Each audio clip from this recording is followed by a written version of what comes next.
Bruce Lee, often regarded as the father of modern martial arts, revolutionized the way the world perceived and practiced combat.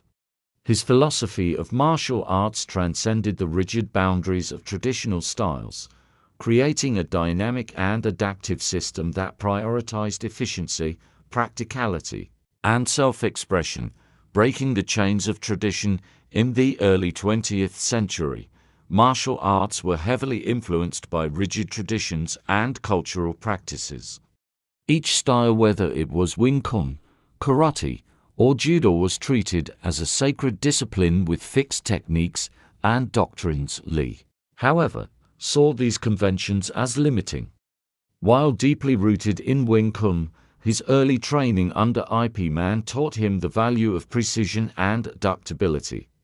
Yet, as Lee began to explore other styles, he recognized a fundamental flaw in traditional martial arts.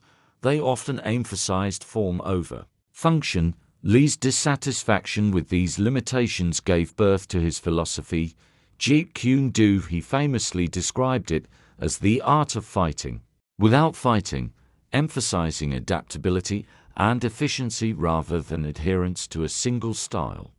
He believed that no one system held all the answers, and that practitioners should borrow the best techniques from various disciplines to create something uniquely their own. Jeet Kune Do, the way of the intersecting fist. Jeet Kune Do (JKD) was not just a new martial art, it was a revolutionary approach to combat.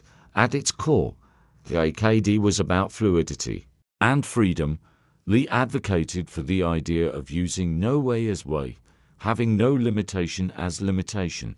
This principle encouraged martial artists to adapt to their opponent's movements and to the demands of any situation. Lee's system incorporated elements from boxing, fencing, wrestling, and various Asian martial arts. He integrated the footwork of fencing, the directness of boxing, and the grappling techniques of judo, among others. The result was a hybrid approach that prioritized speed, timing, and adaptability. Unlike traditional martial arts, which often follow predictable patterns, JKD was unpredictable and practical, making it highly effective in real-world situations. A scientific approach to combat. One of Lee's greatest contributions was his scientific approach to martial arts. He studied anatomy, physiology, and biomechanics to understand how the human body could perform at its peak. He incorporated strength training, cardiovascular conditioning, and flexibility exercises into his regimen, practices that were rare among traditional martial artists at the time. Lee also emphasized the importance of mental conditioning. He believed that martial arts were as much about the mind as they were about the body. His writings often explored concepts of mindfulness, self-awareness, and the removal of ego. To Lee, a fighter's greatest weapon was their ability to remain calm and focused under pressure. Influencing modern martial arts. Bruce Lee's non-traditional